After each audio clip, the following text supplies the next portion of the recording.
Hi, for those of you who haven't met me before, my name is Rachel Beck. I'm a former primary school teacher, I'm a mother of 4 children, and 20 years ago I founded Educating Matters, and most of that time has been spent supporting working parents with all aspects of parenting. So we've got the summer holiday season upon us. It's going to be a tricky one this year for me. I didn't plan a staycation because I hope to go abroad. Now the thought of going abroad with 4 children feels quite messy. So haven't got anything majorly excited planned. But the summer holidays are a precious opportunity to put yourself and your family first. They're a time when many families, really look forward to being together, but they can end up being quite stressful. And if you're working, it's really hard to organise extra childcare, make sure the kids are occupied. If you book to go away, there can be considerable added pressure to ensure that having taken the time off and spending the money on the holiday, you're actually really enjoying yourselves. Plus, of course, all the continued uncertainty with the COVID cloud in the background and potentially disrupted travel plans. And the reality is that holidays often don't go as planned. If you're traveling with young children, you may find that it's actually easier when they're at home in familiar surroundings with their usual routines. The late night, and excitement triggered by a holiday can mean they need to have an outlet. And for teenagers, it can be difficult. They prefer to stay glued to their screens, can be quite disengaged with the family, and really want to be with their friends. So I'm going to share a few top tips with you. Let me just pull up my slides. So I already told you a bit about my background, and these are some of the companies that I work with. So I've just got a few areas that I want to cover. Firstly, this idea that children associate love with you giving them time.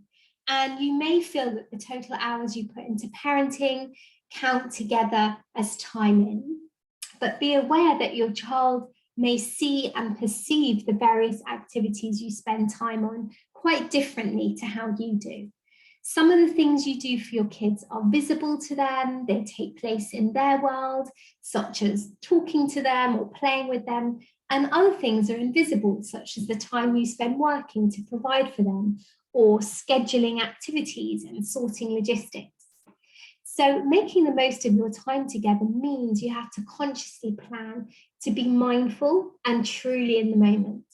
And the truth is that whatever you are doing, wherever you're going, it's not what really matters to your child. They don't need to be going to Disneyland or Vietnam to enjoy themselves.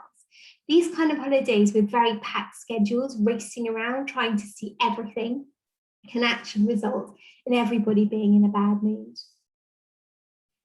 So when your child is born until they officially become an adult at 18, there are only 18 summers to spend together, and they speed by at a rapid rate. So focus on spending meaningful time with your family, creating memorable moments, not with a particular focus on an activity, but a focus on connection. Children love holidays because parents are usually more fun, relaxed, and emotionally available. You just need to be together in a good mood. And favorite memories could be really free and simple, like playing a made-up game or lying outdoors at night, staring at the stars. And a family could spend thousands of pounds on an exotic holiday, but the family who are hanging out in the local park may actually be happier. And being happier is far more closely linked to good relationships than, spending any money. Social media has, of course, added another dimension to the holidays. You and your children might feel pressure to post photos of what a wonderful time you're having, the fascinating places you're visiting. Your children do not need their lives to be Instagram perfect, but they do depend on you to regulate their environment. You set the tone and be aware that they will mirror your emotions. One of my all-time favorite expressions is expectations are resentments waiting to happen. So focus on the child you have, not the child you wish you had. And when planning anything, Try to take into account their age, their stage of development, their natural temperament. If you know your child needs lots of pre-warning and doesn't like plans changing at the last minute, bear that in mind. The key is to take control of what you can change instead of focusing on what you can't, and rewrite that script for the voices in your head. Find a way to identify where you are making assumptions, unrealistic expectations, or limiting beliefs, and bring them right up to the surface. Whether they are real or imagined, challenge them, and when necessary, reject them and open yourself up to new possibilities. It is also so important to take care of yourselves. And we all know that analogy of when we travel on an airplane, we are told to fit our oxygen mask before our child's. It's quite simple. If you don't take care of your own needs, you can't support others. And it's when we feel overwhelmed, the classic response is to neglect ourselves. And parents and carers are particularly prone to putting the needs of others first. So don't sacrifice yourself on that altar of parenthood or looking after others. In the long run, it's not going to help you or your family if you're running on empty. It's really important to appreciate and notice what is going well rather than focusing what isn't. And we are deeply conditioned to notice what is wrong, especially with our children. But criticism can be very demotivating. We nag and repeat and remind and justify and cajole and blame and shout, but it actually doesn't work. Most of our interactions with our children are either giving them an instruction or telling them what they have done wrong. And it's not surprising they don't listen to us. So try and put yourself in that mindset of noticing what is going well, catching them doing something right, and regularly talking together about what you can feel really grateful for. So screens are obviously one of the greatest developments, but they also present the greatest challenge to parents of this generation. And it's important to limit screen time. There are wonderful resources as well, which are fun and engaging for all ages. But consciously try to set aside time as a family without screens. You know, a lot of parents, especially over the holidays, complain their children are constantly on screens.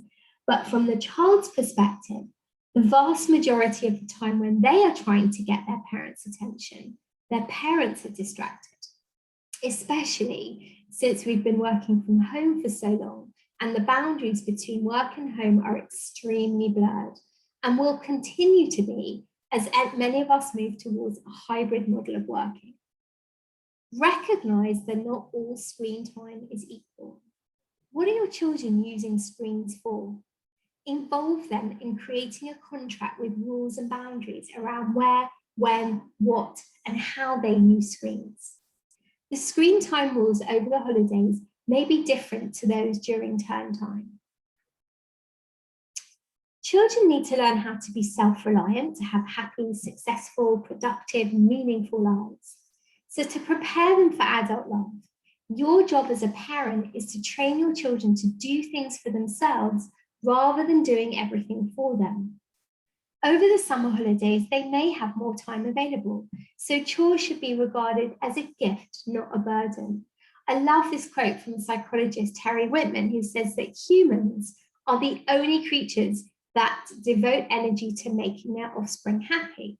The rest of the animal kingdom is devoted to fostering competence to survive in the world.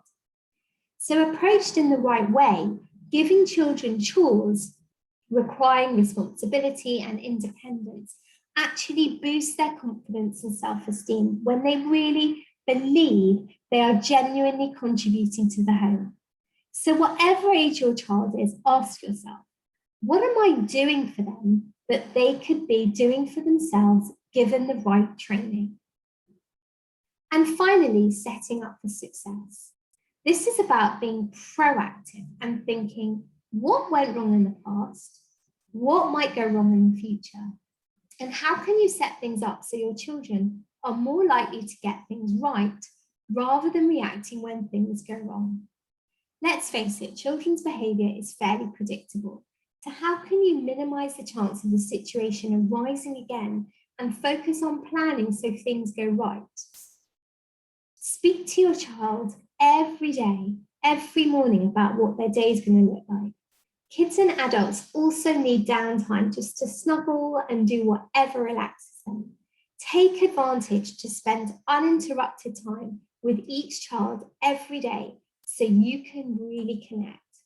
What your child of any age needs most is to feel loved, heard, and truly understood. So I wish you all a great summer. I know it's not easy with kids, and especially if you're working, and especially if you haven't got many things exciting planned or holidays to look forward to because of all the mess created by COVID. But wishing you all the best. Thank you.